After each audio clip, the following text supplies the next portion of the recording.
Okay, now that we're getting a little hairy here on the tube bus, I thought this would be a good time to talk about advanced gain structure. And I hope I explain this well enough for you young guys so you can kind of follow me. Let me give you an example here. We got our compressor, he's working, and I think it's at about 4 decibels reduction. Let's double check here.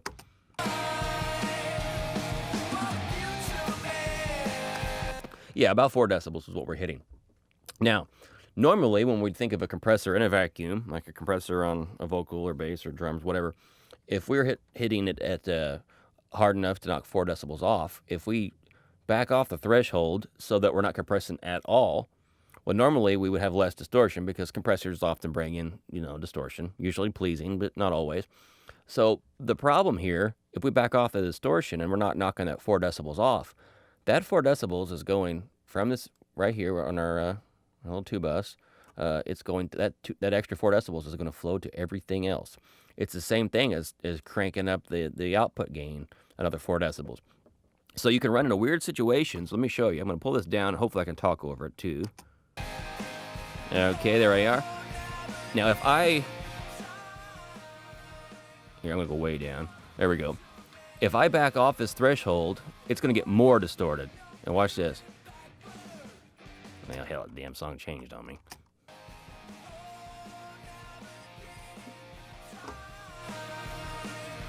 Listen to the way, navigating through time's all distorted.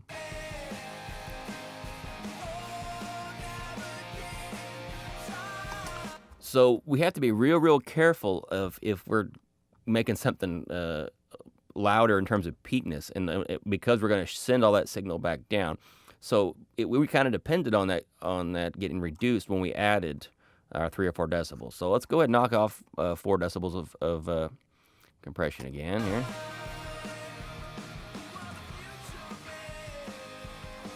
Now, it's not that our compression necessarily made it sound better. I mean, it may have. That hopefully that's why we're using it. But it's not like, oh man, compression just makes it so much easier to get loud, because before the compression, it sounded like this.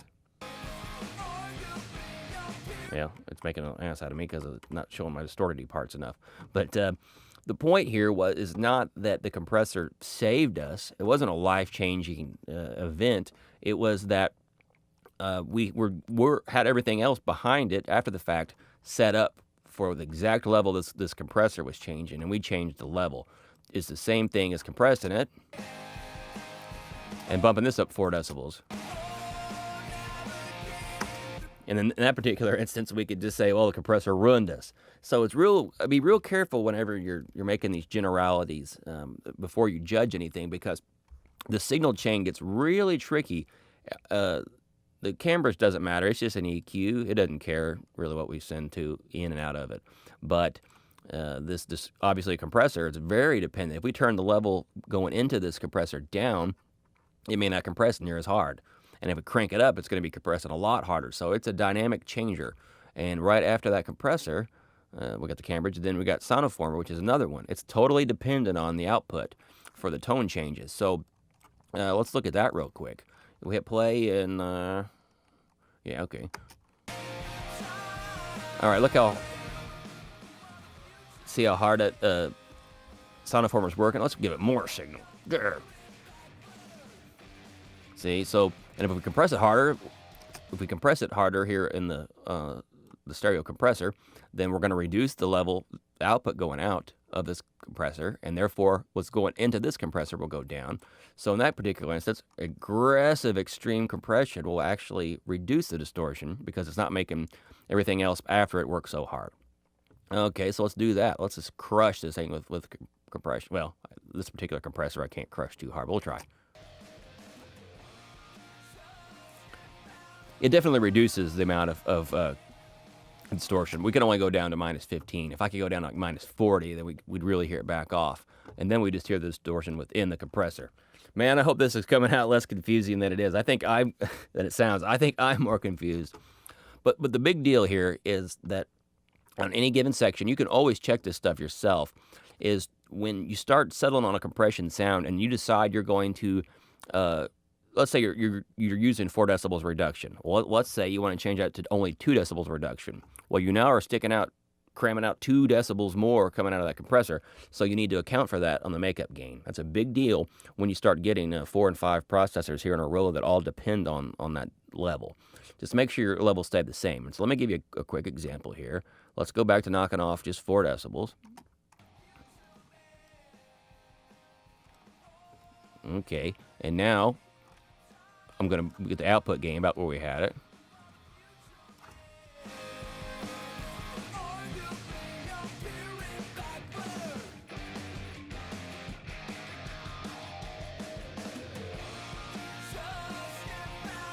Okay, so like I said, we're going to now, let's say we think our 2-bus compressor is working a little bit too hard. So we're going to chill out on that threshold just a little bit and let it go down to just 2 decibels reduction.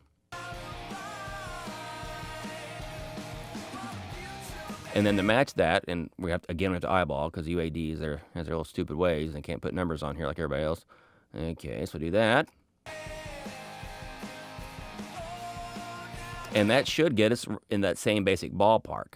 Now, in terms of what Cambridge sees and Sonoformer and the Precision Maximizer are all seeing. The only real difference now, of course, is we're not compressing as hard. So loud things that this guy normally would tame now might shoot through. And that's what we saw with the vocal just there. So yeah, again, this was probably really confusing. But just remember that everybody's got a level that it's expecting to see. And then when it sees that level based on its threshold, it's either going to do stuff or it won't.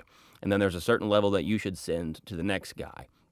And if you're starting all over, it doesn't really matter. You can set these things basically to whatever you want. And that's fine too. And that's kind of what I ended up doing. But once you have them set, if you really mess with one, you're going to make life really hard on another one. Again, if this video is awful and you didn't learn anything, you're just confused, shoot me an email right now, and I'll help you all I can and maybe make a new video or something. All right, guys. Thanks. Bye.